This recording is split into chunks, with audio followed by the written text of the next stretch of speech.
The shocking assassination attempt on former President Trump at a Pennsylvania rally. The new information we're learning about what happened in the moments just before the attack. We're like, hey man, there's a guy on the roof with a rifle. Thomas Crooks. Tonight, the new details about the shooter, the investigation, and the discovery police made at the gunman's home. Plus, President Biden's rare address tonight from the Oval Office. We must not go down this road in America. We've traveled before throughout our history. Violence has never been the answer. The CBS Evening News starts now.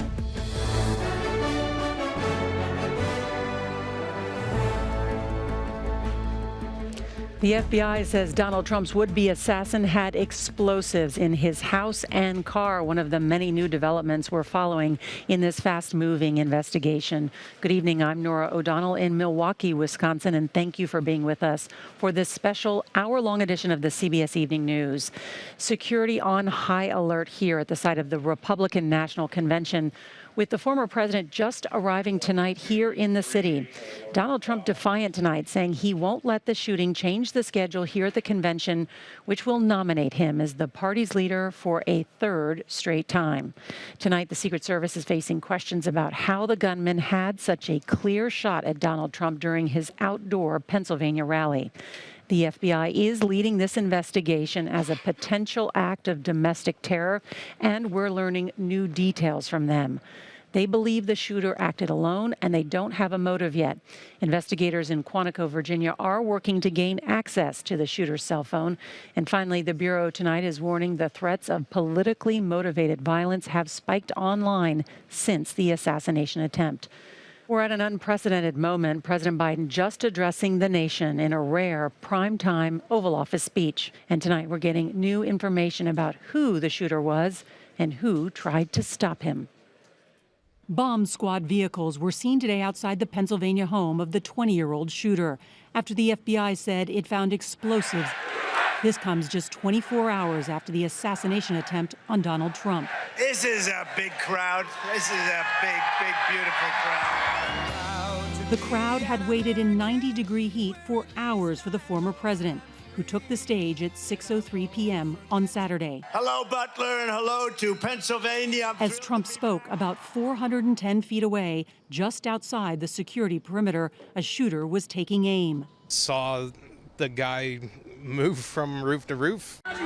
Eyewitnesses say they tried to alert the Secret Service while Trump spoke. We had the strongest border ever. We're pointing at the guy crawling up the roof. We could clearly see him with a rifle. CBS News has learned one local police officer even encountered the gunman, but was forced back when the shooter pointed his weapon at him.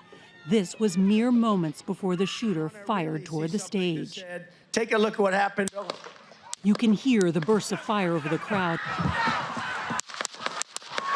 Between 6 and 8 rounds. This photo captures the moment a bullet whizzes by his head. As his head was turned, Trump says he was hit by at least one of those bullets in his right ear, seen clutching it as blood dripped down his face. Here you see the Secret Service sniper taking out the would-be assassin within seconds. This video shows the gunman, identified as 20-year-old Thomas Matthew Crooks, dead on the rooftop. The AR-style rifle he used still in his hands.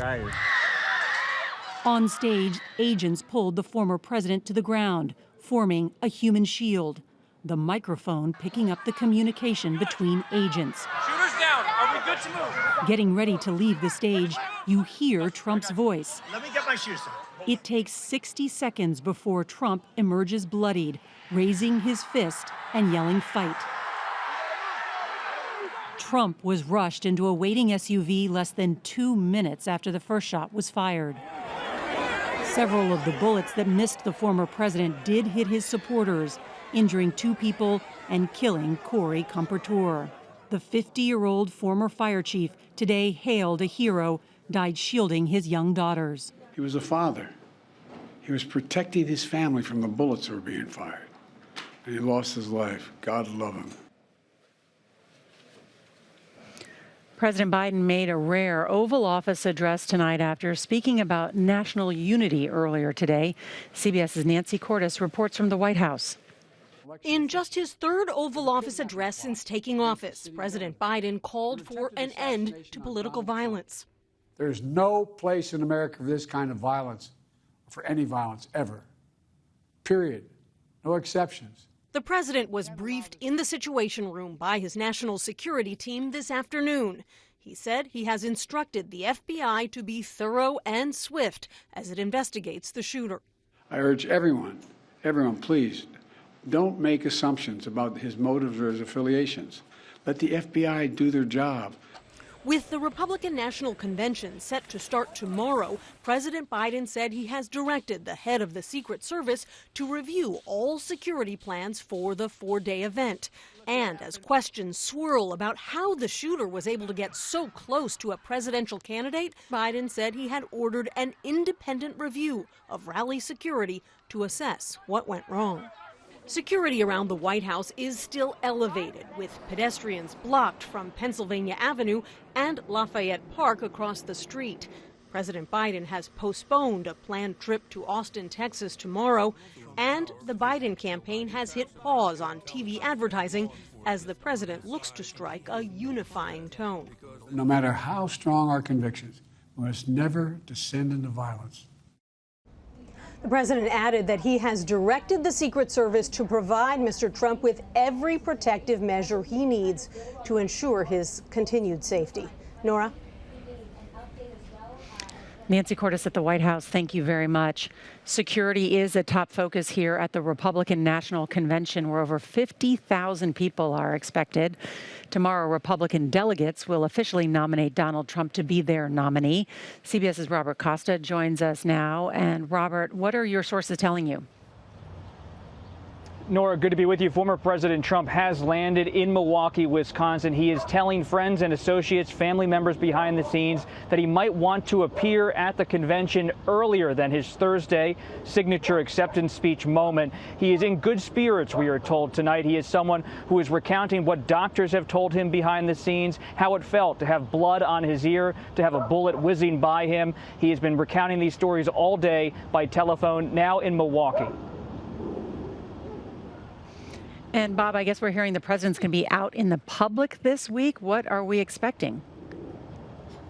It's still a fluid situation, Nora, because the Trump campaign is concerned, obviously, about outdoor events. They're working with federal officials, the Secret Service, to figure out what the footprint is in Milwaukee, what the possibilities are. Some of these events, if Trump does make an appearance before Thursday, before his speech, might be indoors, but they're trying to get Trump out there. There's an outpouring of support inside the Republican Party and elsewhere for the former president after he faced this assassination attempt. There'll be a lot to watch for. Robert Costa with that preview. Thank you very much. Well, tonight we are learning new details about the 20-year-old gunman who was shot and killed by a member of the Secret Service's sniper team. CBS's Charlie DeMar has more on the investigation, the weapon, and the search for a motive. Secret Service and federal agents swarmed this neighborhood in Bethel Park, Pennsylvania, where the shooter lived an hour south of the Butler County Fairgrounds. Two law enforcement sources say the gun used was legally purchased by and registered to the shooter's father, Matthew Crooks. Residents in this small community are reacting to one of their own, attempting to assassinate the former president. 20 years old, what a wasted life. For who? For what? The shooter graduated from Bethel Park High School in 2022. Video shows the moment he received his diploma. Thomas Crooks. Former classmate Jason Kohler says the shooter was a loner who was bullied. You know how kids are nowadays. He didn't dress like everyone else, so... Did you ever think he was capable of something like this? No, like I said, that's not something you want to think about, though. Another former classmate said he was a good student, especially interested in government and history. It was nothing out of the ordinary. He was a nice kid, and I had never had an experience with him where I was like, he, isn't nice. The shooter was registered as a Republican, though federal records indicated he previously made a $15 donation to a Democratic-aligned group. The 20-year-old worked at a local nursing home In May, he graduated with an associate's degree in engineering and science. And investigators believe that this shooter acted alone right now. Of course, the investigation far from over. And our CBS affiliate here in Pittsburgh, they are reporting that law enforcement is talking to the shooter's family. They're trying to get a better sense of his mental state and his emotional well-being in the days and weeks leading up to the shooting. And we are told that that shooter's parents are cooperating with the investigation, Nora. Charlie DeMar with that new information. Thank you very much. Tonight, the Secret Service is under intense scrutiny. Congress already launching an investigation. So joining us now for more is the former deputy director of the Secret Service and a CBS News consultant, A.T. Smith. A.T., good to see you. Thank you so much for joining us. Thank you, Nora, for having me. I think the number one question everybody has is how did this guy get so close to have a clear line of sight of the former president? You're exactly right. That is the question that has to be answered. This is something that should not have happened. The way the Secret Service security plan normally works is 3 concentric rings of security: an inner perimeter, a middle perimeter, and an outer perimeter. That outer perimeter can extend way out, quite frankly, and that is the responsibility of the counter sniper teams at an outdoor event like that, to monitor any activity sort of beyond that middle perimeter that may occur. And unknown at this point, obviously, was view obstructed or what exactly happened, but certainly it is not acceptable that a man was able to crawl up on a roof that close with a long rifle and ultimately fire those shots. Yeah, A.T., you know, I've covered a number of presidents. This is my 7th presidential election. I have traveled certainly and seen these counter snipers who are on the roof anytime they're with a president or a former president. They are always on the lookout. They certainly acted very quickly once they saw him, but should they have acted more quickly? In a perfect world, yes. I mean, they have long-range telescopic binoculars and the ability to look beyond that 1,000 yards. As I said, their responsibility is normally up to 1,000 yards because, you know, with a long-range rifle, that's a shot that can be made. Probably not with an AR-15. But regardless, we're only talking 150 to 200 yards here, and without any optics, they should have been able to spot this individual. Obviously, the FBI is leading the investigation. They're going to ask some tough questions. I'm confident the Secret Service will participate and cooperate in every way. They've been asked to do that by the president, obviously. So they will get to the bottom of it. We will find out, you know, what is unknown tonight, like how he got there and sort of what the dynamic was in terms of him being able to access that roof. And we have already seen the security presence around President Biden and Donald Trump, and what's happening here at the Republican National Convention has changed a lot. So I know we'll be talking in the coming days. A.T. Smith, thank you so much. Thank you. We're learning more about the other victims of the shooting at the Trump rally, including the firefighting dad who died a hero. That's next.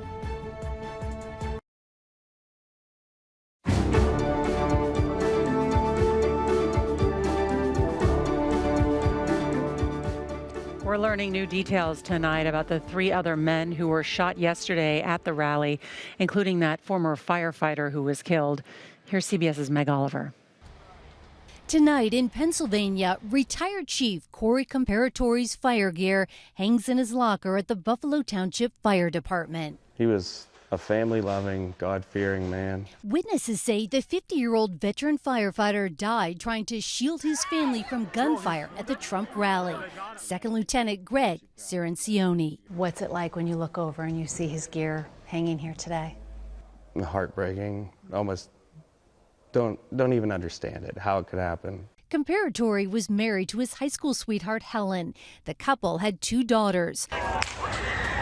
After the shots rang out, rally attendee Jim Sweetland, an emergency room doctor, tried to save Comparatori. I looked up to see his family, who would witness my efforts at resuscitation, and the look on their faces said it all. 2 other gunshot victims are in stable condition, 57-year-old David Dutch and 74-year-old James Copenhaver. Back at the firehouse, Comparatori's firefighter brothers are paying tribute with flags flying at half-staff. He was a man that was full of love.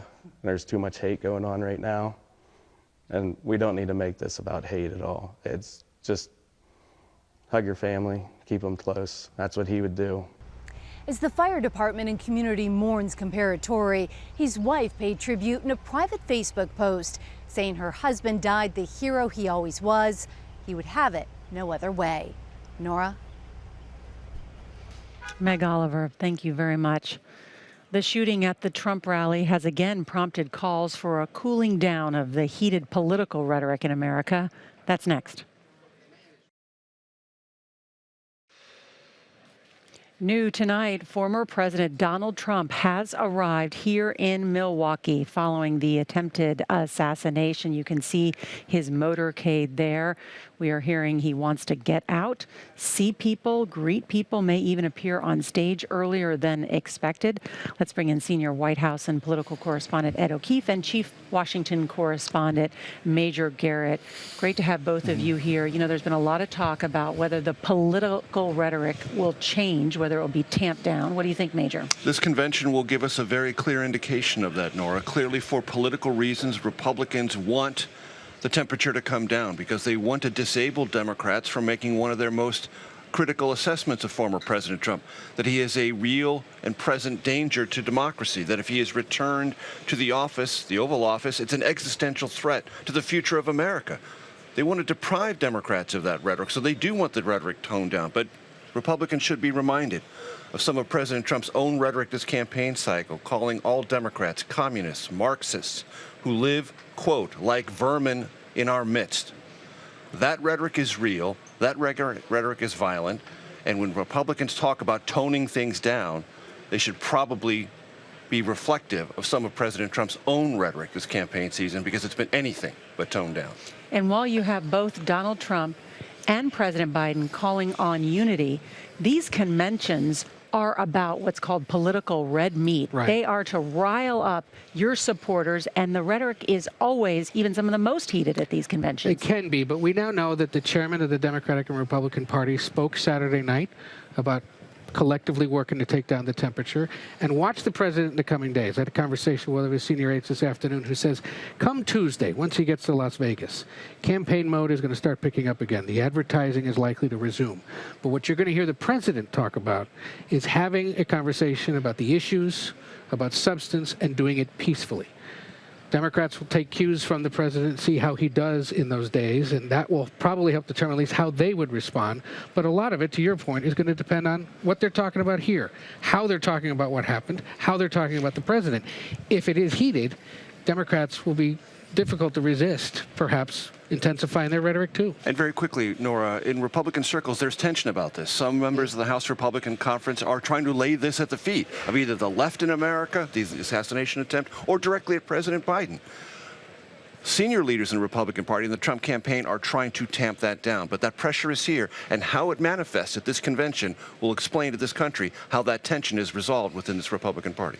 We'll be covering it all. Major Garrett, Ed O'Keefe, nice to talk to both of you. Thank you very much. The issues of security and public safety are taking center stage tonight as Republicans gather right here for this big convention in Milwaukee. We'll hear the Secret Service's latest plan to keep everyone safe.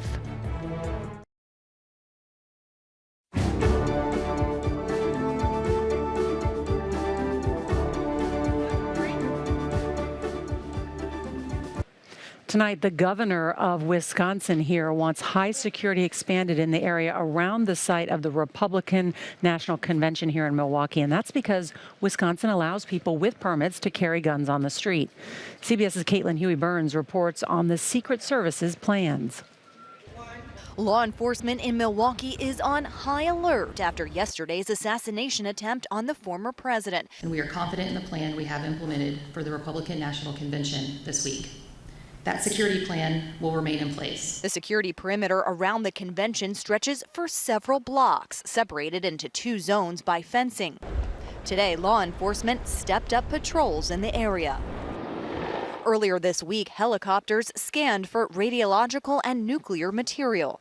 Wisconsin state law prohibits the city from banning guns within parts of the security footprint surrounding the convention.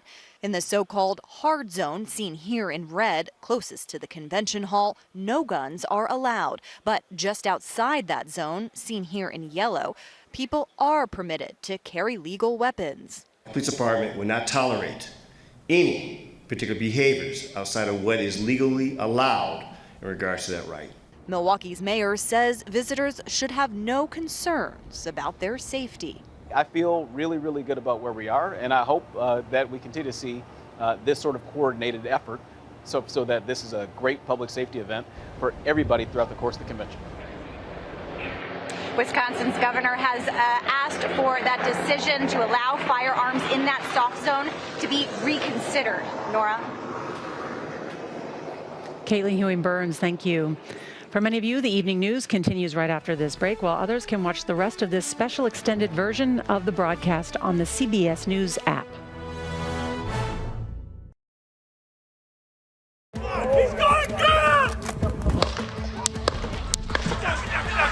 The new details tonight on the investigation into the assassination attempt on former President Trump. I had witnessed the guy going up the roof. Our interview with an eyewitness who saw the gunman before shots were fired. Could being spotted have rushed the shooter? If we would not have seen him, I really believe that other people would have died, or President Trump definitely would have, possibly he would have had a better shot at President Trump. And the rare Oval Office address from President Biden. We can't allow this violence to be normalized. The political record in this country has gotten very heated. It's time to cool it down. The CBS Evening News starts now.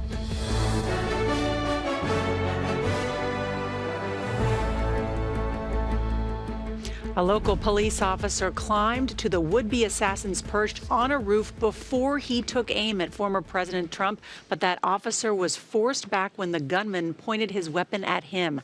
That is one of the many new details that we are learning tonight as President Biden prepares to speak from the Oval Office, and former President Trump defiantly heads here to Milwaukee for the Republican National Convention. Good evening, I'm Nora O'Donnell, and thank you for being with us for this special edition of the CBS Evening News. Here's what we know at this hour. The FBI is leading this investigation as a potential act of domestic terror, and we're learning new details from them. They believe the shooter acted alone and does not have a motive yet identified. Investigators in Quantico, Virginia, are working to gain access to the shooter's cell phone. Finally, the Bureau tonight is warning that threats of politically motivated violence have spiked online since the assassination attempt. But the horror of the moment is impossible to encapsulate without seeing it for yourself. Here it is in full. If you want to really see something that's said, take a look at what happened.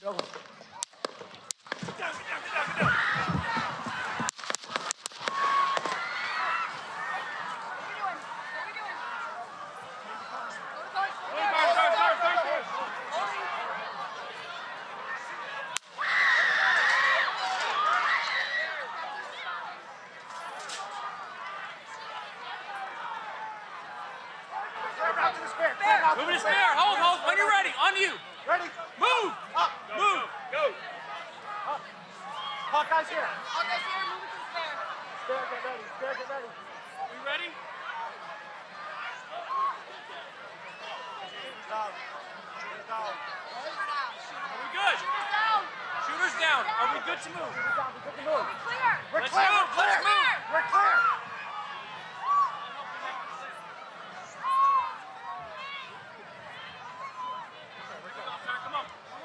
Let me get my shoes. Got you, sir. I got you, sir. Let me get my shoes, sir. Hold that in your head. It's bloody. Sir, we got to move to the bus. Let me get my shoes. Okay, my shoes down. My shoes. Watch out.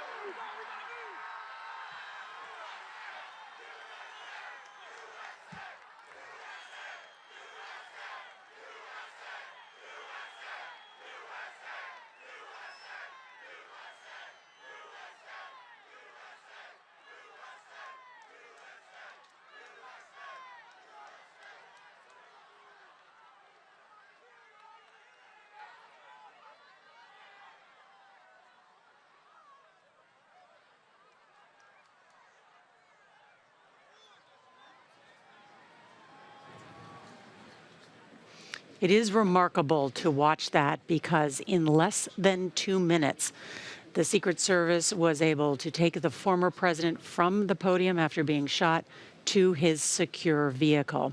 For reaction from the scene and inside the Trump campaign, let's bring in our chief election and campaign correspondent, Robert Costa, and congressional correspondent, Scott McFarland. Scott, you were there when the gunshots rang out. I know you witnessed that carnage up close. You had to take cover yourself. What can you tell us tonight? Let's start with the scene of this crime, Nora. It is untouched, almost frozen in place. They have kept so many things that were there in place as the FBI leads this investigation. When they evacuated us out of there just 5 or 10 minutes after the shooting, they said, leave your stuff behind, get out. So chairs, belongings, bags, even our TV equipment has been there for 24 hours. And the huge flag they erected over former President Trump's head for the speech is still there, hanging from cranes. Nora, people ran as fast as they could for the perimeter, but now the FBI is on site for what may be a very slow and meticulous, unique criminal investigation in American history. And Scott, what kind of evidence have they been able to gather today? Well, they're able to go through a site that was jammed with thousands of people yesterday, which gives them an opportunity to see the ground, see the spaces that were covered by the crowds yesterday. And I can tell you, when we were taking cover, things were flying. Tables, equipment, bags. We were jumping off the rafters where the media were standing, looking for cover wherever we could find it. People who were in the seats were trying to get below their chairs, but what's most striking, Nora, and what's most memorable, is so many people had nowhere to go. They were jammed in there like sardines, like a crowd at a rock concert, and they were uniquely vulnerable. I've talked to people tonight, Nora, who say that's what's sticking with them, hearing the screams, hearing the explosions, and having nowhere to go. Certainly the trauma of witnessing all of that. Scott, thank you. Want to bring in Robert Costa. Robert, the former president heading here to Milwaukee tonight. He says he doesn't want a change in the schedule, but of course they are stepping up security. What do you expect when we see Donald Trump again? In the immediate aftermath of the shooting, the assassination attempt, I was texting with Donald Trump Jr., the president's son, and he said his father was telling people he was fine. And that was the refrain in the early hours after the assassination attempt, the former president saying he's fine. But in the past 24 hours, as it settled in, how seismic this moment was in Trump's life, for his family, for his friends, for his closest advisors. According to people who have spoken directly with him, he's been contemplative about this moment, about how he was perhaps an inch or two away, maybe even less, from having his life ended. This is someone who is musing in groups in private, has his family and friends around him at this time as he moves from Bedminster, New Jersey to Milwaukee, Wisconsin for the Republican National Convention, talking to a lot of people on the phone, taking the calls, not being private and just with his family at this moment, really talking to friends and spending time with them as well. Robert Costa, thank you for that new reporting. We're at an unprecedented moment. President Biden just addressing the nation in a rare primetime Oval Office speech. The president is calling for unity, saying the attack is sick and that there is no place in America for this kind of violence. CBS's Nancy Cordes reports from the White House. Nora, the president made a call for unity and he issued a plea to tone down the rhetoric that so often fuels political violence in this country. This was only his third Oval Office address since taking office. He also said today that he has directed the FBI to be thorough and swift in its investigation of this attempted assassination. He said they'll get all the resources they need. He spoke after meeting with his national security team in the Situation Room. He said he still doesn't know the shooter's motive, and he cautioned Americans not to make any assumptions just yet about the shooter and his affiliations until the FBI has had a chance to learn more. The president said this attempted assassination was just the latest in a string of political attacks. Violence has never been the answer, whether it's with members of Congress of both parties being targeted and shot, or a violent mob attacking the Capitol on January 6th, or a brutal attack on the spouse of former Speaker of the House, Nancy Pelosi, or information and intimidation on election officials, or the kidnapping plot against the sitting governor, or an attempted assassination on Donald Trump. There is no place in America for this kind of violence, or for any violence ever. Period. No exceptions. We can't allow this violence to be normalized. The president was supposed to travel to Austin, Texas tomorrow for a civil rights event. That trip has now been postponed as he anticipates more briefings here at the White House. President Biden also announced today that there will be an independent investigation into exactly what happened with the security situation at Trump's rally in Butler, Pennsylvania, acknowledging the fact that many have questions about how a shooter was able to get so close to the former president. Nora? Nancy Cortez, that's right, and we will cover the president's remarks live here on CBS. Thank you. Well, tonight the FBI says the attack on former President Donald Trump is being investigated as an assassination attempt, but also as a potential act of domestic terrorism.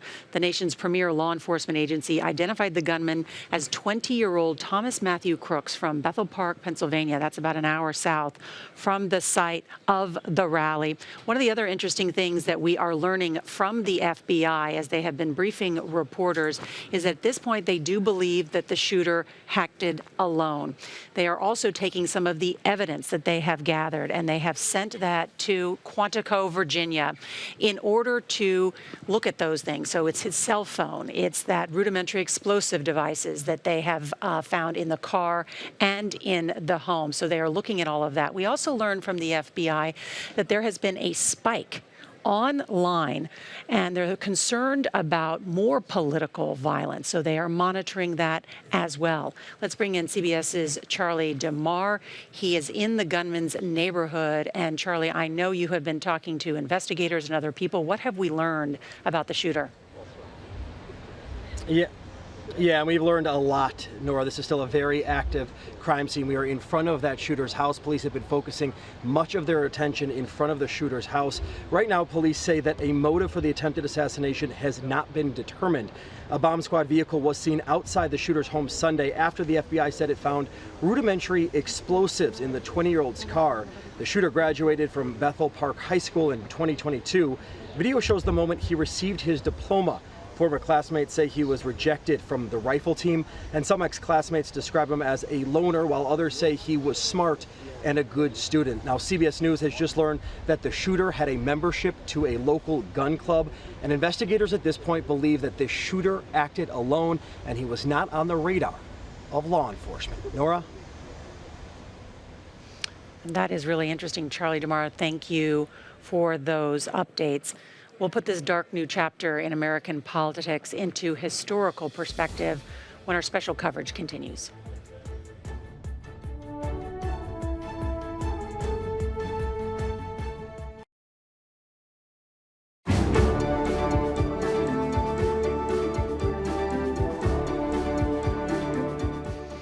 Want to bring in now presidential historian Douglas Brinkley to help us put this attempted assassination of Donald Trump into historical context.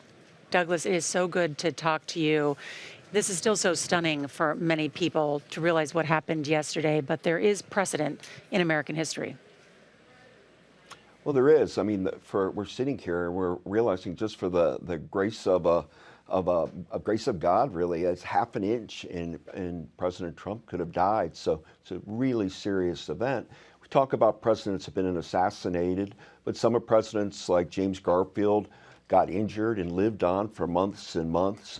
Ronald Reagan, after he was shot, he had a hard time fully recovering after it. The good news is President Trump seems to be roaring really to go. And, we've talked about him as a president or ex-president or head of the GOP, but he's been a showman his whole life. And the main maxim is the show must go on. His show will go on in Milwaukee. And everybody's going to be tuning in to see how he looks, how his ear is, and the message that he gives. And Theodore Roosevelt survived an assassination attempt in 1912 in this very city that we're in right now, Milwaukee.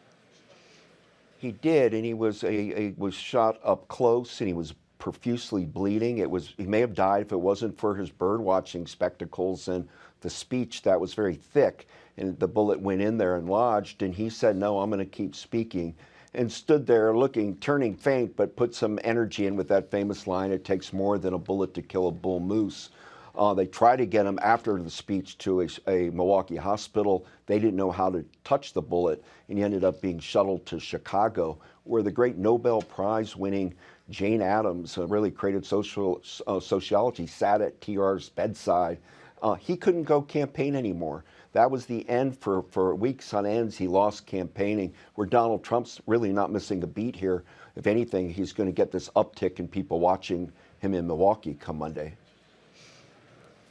No doubt. One of the other interesting things that we learned from the FBI today is they say that violent political rhetoric is actually ticking up from this assassination attempt.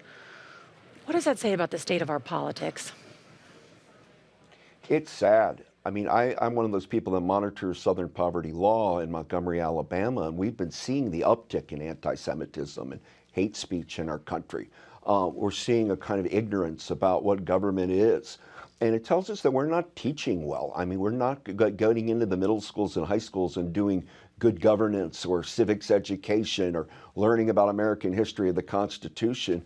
And you get these, 20-year-old deranged gunmen who are reading and Lord only knows what, getting their inspiration from. And we're besieged by these kind of creepy characters in American history.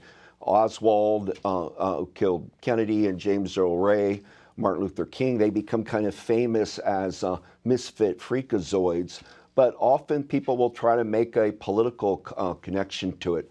But there is no room for this kind of hate speech. It feeds political violence. So let's hope people can tamp it down, and Joe Biden and Trump together across the aisle to help people bring the temperatures down. We're running a hard race, but we're not running a race to unravel a kind of anarchy across the land. Yeah, Douglas Brinkley, presidential historian, always good to talk to you. Thank you so much. Thank you, Nora. And we'll hear from a witness who was outside the rally and spotted the gunman before the shots rang out. That's next. One day later, we're learning critical information. A number of rally attendees say they noticed the gunman before shots were fired. That includes Michael DeFriscia and his wife, Amber. They join us now. Thank you so much. Now, Michael, I understand both of you were outside the secure perimeter and you saw the suspect. What made you suspicious? I had witnessed the guy going up the roof, and we did not immediately think that it was somebody with a gun. I just thought it was somebody trying to get a better vantage point. So I didn't think too much of it. And then maybe 30 seconds later, somebody started hollering he had a gun. And shortly after that, we started hollering to the police, hey, there's a guy with a gun. And they were running around the building, kind of confused, not sure what to do. And when you look at that video now, what do you think it tells us? This guy meant business. I mean, he apparently had it pre-planned or something that, he knew he had a good vantage point from there, and he was trying to get up there to make a shot. We made a lot of commotion, and he definitely heard everybody below him, telling the cops that, hey, there's a guy with a gun here, and the cops were trying to get up on the building and get to him. What did you say to law enforcement? There's a guy on the roof, there's a gun. We just kept running, and the cops just kept circling the building, and we could just see them plain as day.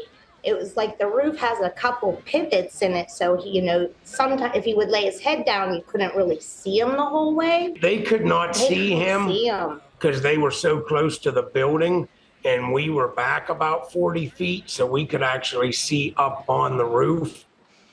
Then we heard shots fired and started running the trees, and it was just a very chaotic state of mind. You said you saw an officer try and get on the roof? Yes, we did see one officer. He tried to climb up on the roof.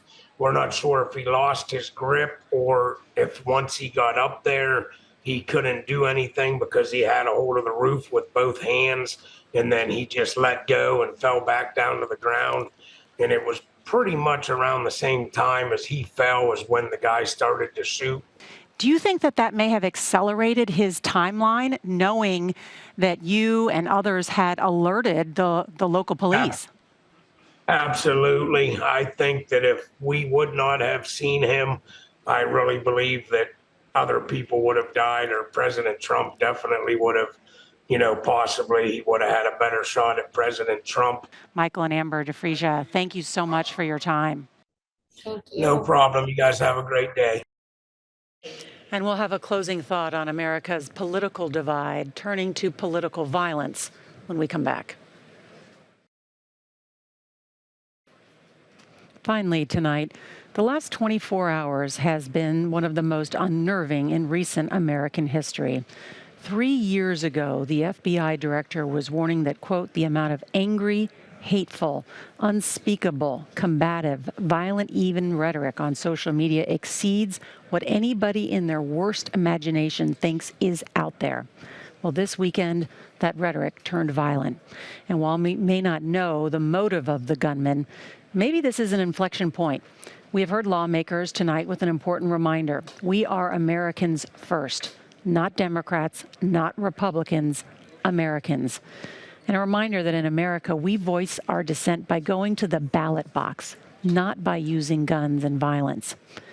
This has been a special edition of the CBS Evening News. Thank you for joining us. We hope to see you at 8 o'clock Eastern for President Biden's address to the nation. I'm Norah O'Donnell, along with my CBS News colleagues here in Milwaukee.